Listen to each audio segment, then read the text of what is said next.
नमस्कार दोस्तों, स्वागत है आपका एक और नई वीडियो में। और आज की वीडियो में हमारा चर्चा का मुद्दा रहेगा चाबहार पोर्ट को लेकर के भारत और ईरान ने एक 10 साल का अहम करार किया है। ये क्या करार किया है, इसमें किन बातों को शामिल किया गया है, आज की वीडियो में हम समझने का प्रयास करेंगे। और इस करार से भारत को क्या लाभ मिलेगा वह भी समझने का प्रयास करेंगे। क्यों भारत ने ये समझौता किया है, इसके क्या मायने हो सकते हैं, वो सारी बातें आज समझने का प्रयास करेंगे आज की वीडियो में। तो चलिए समझते हैं कि पहले खबर क्या है। तो ये द हिंदू में खबर छपी है कि इंडिया और ईरान ने 10 साल के लिए एक कॉन्ट्रैक्ट साइन किया है चाबहार पोर्ट के ऑपरेशन को लेकर के। द हिंदू के अलावा भारत के तमाम मीडिया चैनल और अखबारों ने इस खबर को प्रमुखता से छापा है। साथ ही साथ विदेशी मीडिया ने भी इस खबर को प्रमुखता से जगह दी है। क्यों दी है, इसके अपने आप में बड़े मायने हैं, क्योंकि ईरान के ऊपर अभी अमेरिका के प्रतिबंध लगे हुए हैं। साल 2021 में जो अमेरिका ने ईरान पर प्रतिबंध लगाए थे वो आज तक जारी हैं। ऐसी स्थिति में अगर भारत ईरान से समझौता कर रहा है या भारत ईरान के साथ कोई करार कर रहा है तो ये अपने आप में महत्वपूर्ण खबर हो जाती है। अपने आप में ये जो है एक अंतरराष्ट्रीय लेवल पर जो है खबर बन जाती है। तो पहले समझ लेते हैं कि समझौते में क्या बातें की गई हैं, उसके बाद समझेंगे कि इसके लाभ क्या हैं। तो चलिए समझते हैं कि इसके समझौते की प्रमुख बातें क्या है या मुख्य बातें क्या हैं। तो पहली तो यही है कि जो ये समझौता जो हुआ है, भारत की कंपनी है इंडिया पोर्ट ग्लोबल लिमिटेड और ईरान का एक संगठन बंदरगाह और समुद्री संगठन, इन दोनों के बीच ये समझौता हुआ है। इन दोनों ने इस समझौते पर हस्ताक्षर किए हैं और ये भारत के जहाजरानी मंत्रालय के उपस्थिति में ये समझौता हुआ है। तो पहला ये बात हो गई। दूसरी बात है चाबहार बंदरगाह। जैसा भी हमने बताया 10 साल के लिए ये एक दीर्घकालिक द्विपक्षीय अनुबंध है और जो आगे जैसा ही टेन्योर या अवधि पूरी होगी 10 साल के बाद अपने आप ये आगे एक्सटेंड होता रहेगा। तीसरी बात है कि समझौते के तहत भारत 10 वर्षों के लिए इस बंदरगाह का विकास करेगा। तो ये रणनीतिक बंदरगाह है। रणनीतिक बंदरगाह कैसे है, जब आगे मैं आपको बताऊंगा तो आप अच्छे तरीके से समझ पाएंगे कि रणनीतिक क्यों कह रहे हैं इस बंदरगाह को। चौथी बात है कि जो आईपीजीएल यानी इंडिया पोर्ट ग्लोबल लिमिटेड जो है भारत की कंपनी, इस बंदरगाह को सुसज्जित करने के लिए यानी कि इसे विकसित करने के लिए, यहाँ जरूरी बुनियादी ढांचा विकसित करने के लिए 120 मिलियन डॉलर का निवेश करेगा। तो ये चार बातें हो गई। इसके अलावा जो अन्य बात है वो बात यह है कि भारत और ईरान ने दोनों ने मिलकर के कुछ परियोजनाओं की पहचान की होगी। उन परियोजनाओं में 250 मिलियन डॉलर के बराबर के क्रेडिट विंडो की भी जो है भारत ने पेशकश की है। भारत सरकार ने ये पेशकश की है। तो इस तरीके से इस अगर परियोजना की या इसकी पूरी लागत की बात करें तो ये करीब 370 मिलियन डॉलर हो जाता है।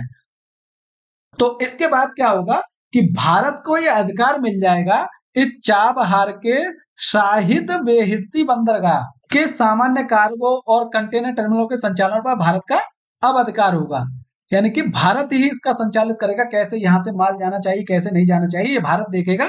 और ये ऐसा पहली बार होगा जब भारत विदेश की धरती पर किसी पोर्ट का प्रबंधन अपने हाथों में लेगा। इससे पहले भारत ने किसी विदेशी धरती पर या किसी दूसरे देश में किसी पोर्ट का प्रबंधन अपने हाथों में नहीं लिया है, लेकिन ऐसा पहली बार है कि भारत अब एक जो है ईरान के जो चाबहार बंदरगाह है इस पोर्ट का प्रबंधन अपने हाथों में लेने जा रहा है।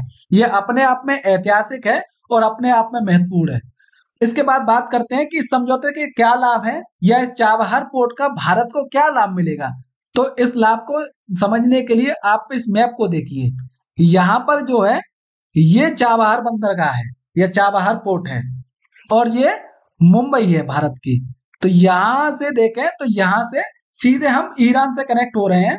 तो इसके जरिए क्या होगा, भारत को इस इलाके में, ये जो इलाका है यूरेशियन इलाका, इस इलाके में भारत को पहुंच मिल जाएगी।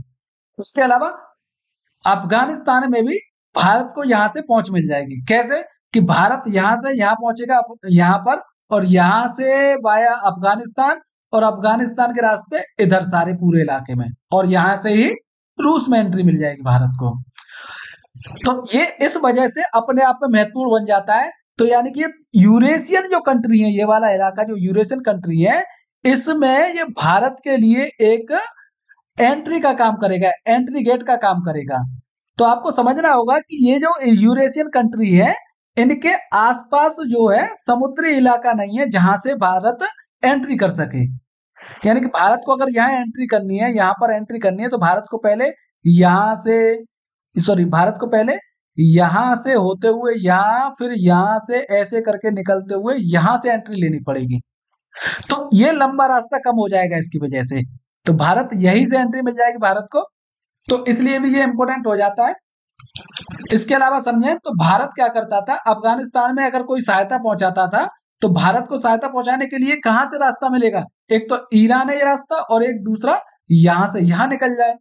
तो भारत को अफगानिस्तान में जाने के लिए इस पाकिस्तान का सहारा लेना पड़ता था। चूंकि इस पाकिस्तान का सहारा लेना पड़ता था तो ये भी अपनी ऐट में रहता था, ये भी अपनी मनमानी करता था, कभी जगह देता था तो कभी नहीं जगह देता था। तो इसलिए भारत को एक ऐसे क्षेत्र की तलाश थी या एक ऐसी जगह की तलाश थी जहां से भारत जो है इस यूरेशियन इलाके में और अफगानिस्तान में एंट्री आसानी से कर सके। तो उस लिहाज से देखें तो ये चाबहार बंदरगाह अपने आप में भारत के लिए बहुत महत्वपूर्ण हो जाता है। इससे भारत को जो है इस पूरे इलाके में एंट्री मिल जा रही है। ठीक है, समझते हैं कि बिंदुओं में इन बातों को समझते हैं कि क्या क्या लाभ होंगे।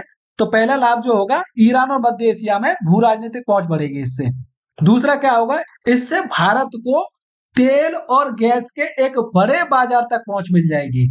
इसके अलावा यह अफगानिस्तान, जैसा कि मैंने अभी आपको मैप में समझाया था, अफगानिस्तान मध्य एशिया यूरेशियन क्षेत्र के साथ क्षेत्रीय कनेक्टिविटी और संपर्क को बढ़ावा देगा। इससे भारत का व्यापार इन क्षेत्रों में बढ़ेगा। जो भारत अभी तक इन क्षेत्रों में उच्च स्तर पर एंट्री नहीं कर पा रहा था, जिस स्तर पर उसे करनी चाहिए, या उस स्तर पर यहां से व्यापार नहीं हो पा रहा था, तो व्यापार इससे बढ़ने की संभावना है, इससे व्यापार बढ़ सकता है। ये एक जो फायदा होगा। ये एक इन्फॉर्मेशन के लिए कि शाहिद बेहेश्ती ईरान का दूसरा सबसे अहम बंदरगाह है। इसके अलावा इसे ग्वादर पोर्ट के लिए चुनौती के तौर पर देखा जा रहा है। यानी जो चाबहार पोर्ट जो है ईरान का, उसे ग्वादर पोर्ट के लिए चुनौती के तौर पर देखा जा रहा है। अब ये ग्वादर पोर्ट क्या है?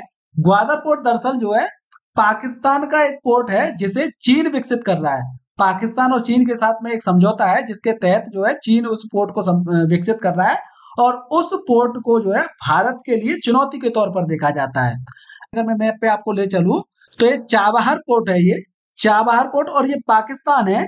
इस पाकिस्तान के इस इलाके पर, यहीं पर जो है ग्वादर पोर्ट है, जिसका विकास कौन कर रहा है?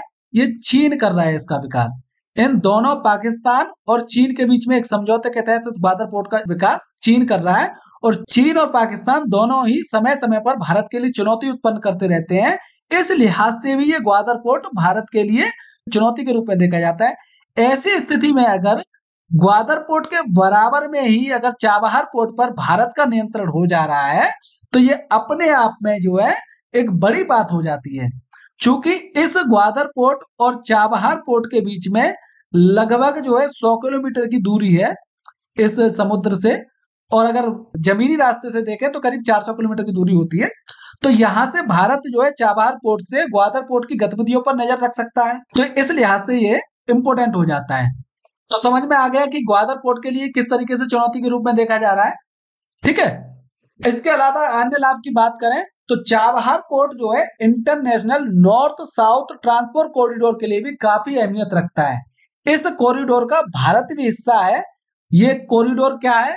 दरअसल इस कॉरिडोर के तहत Bharat, Iran, Afghanistan, Armenia, Azerbaijan, रूस, मध्य एशिया और यूरोप के बीच माल ढुलाई के लिए जहाज, रेल और सड़क मार्ग का लगभग 7200 किलोमीटर यानी 7200 किलोमीटर लंबा नेटवर्क तैयार करना है।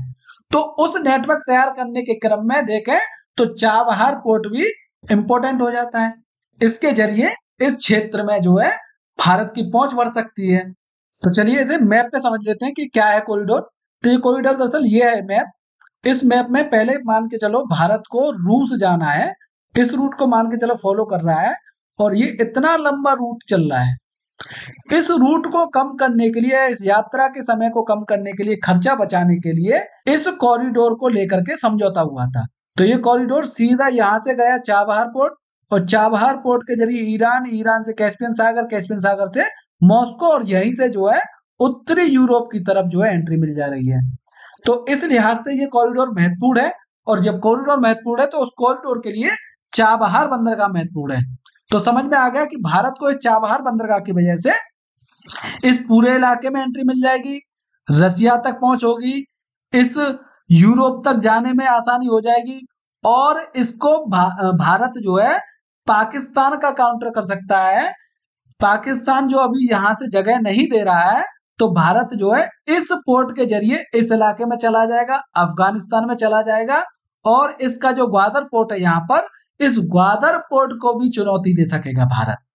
उम्मीद है आपको ये वीडियो पसंद आई होगी। अगर पसंद आई हो तो वीडियो को लाइक करें, चैनल को सब्सक्राइब करें। मिलेंगे हम आपको एक और अगली वीडियो में, तब तक के लिए नमस्कार।